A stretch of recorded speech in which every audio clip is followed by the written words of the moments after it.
সাথে কি ভাবিস কি বলতো? তোকে আমি ভালোবেসে ফেলেছি বলি তুই যা মন তাই করবি আমার সাথে? আগে যদি জানতাম তুই এরকম বেঈমান স্বার্থপর নিমক হারাম মেয়ে, ভালো তোকে আমি ভালোবাসতাম না। কেন আমার অপরাধটা কি বলো?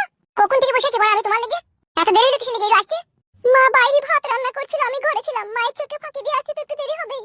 বাবালো, আজকালকার দিনে বড় এরকম ধরে কেউ মাকে ভয় করে আসে প্রেম করতে? এখনকার দিনে তো মাই পাঠিয়ে দেয় যা বলে প্রেম করগা। সব মা বাবা এক হয় না।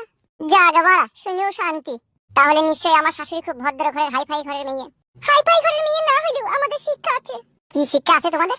আমরা কোনো বেফালতু ছেলেকে কথা বলতে পারবো না, কারোর সাথে প্রেম করতে পারবো না, কারোর সাথে দেখা করতে পারবো না, বাড়িতে সব মানা করা আছে। তাহলে কি বলতে চাইছো কি তুমি আমি বেফালতু ছেলে? এই মা তোমার লাগি বললাম? বললাম মানে এখনই তো বললা যে তোমার বাড়ি থেকে মানা করা আছে, কোনো ফালতু আজেবাজে ছেলেকে তোমরা কথা বলবে না।